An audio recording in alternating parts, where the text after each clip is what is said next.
In his opening address, Russell was quite eloquent about describing how we need to be more innovative in working with governments.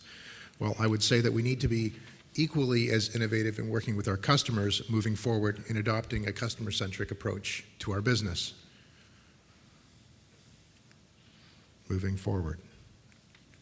There we go. Okay, the fact is that our old practices just don't cut it anymore. For far too long, we've been far too brand focused, relying on a business model founded on reach and frequency, the good old-fashioned hammer of knocking into our heads of our customers our messages.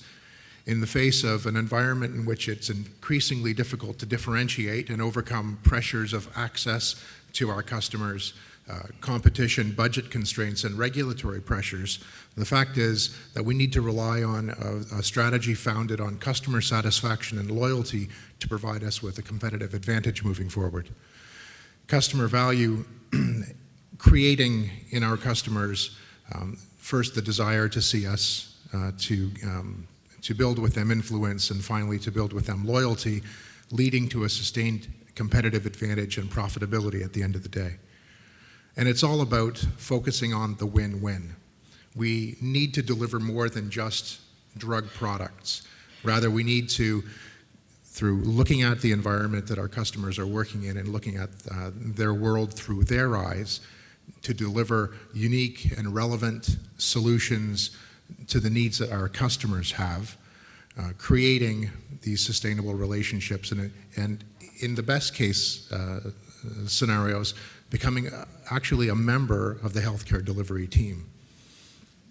It's sort of a bold statement, but I believe it's achievable. I've seen that it's achievable, and I know that it starts with knowing our customer, knowing what they think, what they believe, what they need, and translating these insights into business decisions about the services that we offer.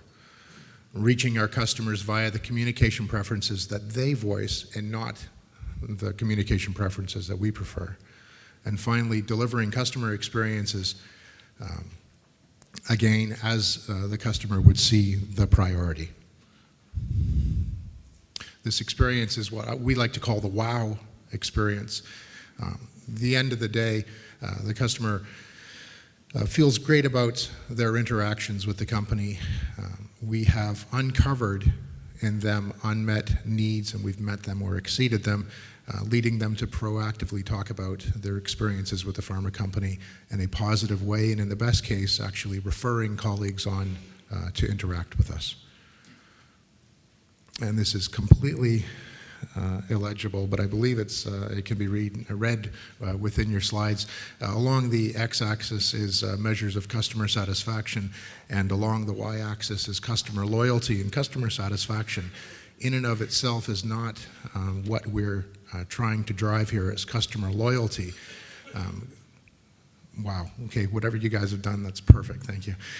So as we drive customer satisfaction, we move along the continuum of moving from, in the lower left-hand quadrant, what we would characterize as the defector type of customer, or in the upper left-hand quadrant, the hostage, that customer rather, who would prefer to deal with others, but because of the nature of the product that you have, needs to deal with you, over toward the top right-hand side, which is the apostle, a customer experiencing satisfaction and also expressing loyalty in the manner in which they work with you.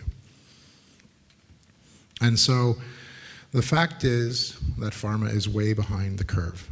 This is data from 3 years ago. It's a pan-industry survey in the United States, and at the time of the survey, 97% of executives agreed that customer centricity was either very important or critical to their success.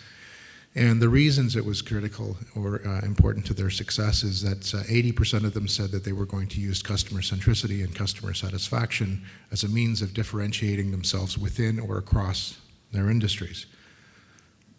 And so how do you actually do it? At Roche, we have the privilege of looking back on 3 years of work in this area. And we can say that at the end of the day, what you need to do is select metrics and live by them, picking either customer satisfaction, likelihood to recommend or preference to deal with, or an index perhaps of these measurements. So the fact is there are as many measurements of customer satisfaction as there are consulting firms to work with you. But selecting them, making sure that everyone important involved in the process actually buys into them, and integrating these metrics into day-to-day operations via a dashboard. We've also seen that what can be challenges to generating traction with these initiatives is either a lack of long-term investment or deprioritization in the face of day-to-day business challenges, or perhaps not aligning rewards and recognition programs consistently with regard to customer satisfaction initiatives, or perhaps adopting metrics that lose the individual customer and the relevance of the individual customer and the aggregate data, or not empowering employees to act toward the end of driving customer satisfaction.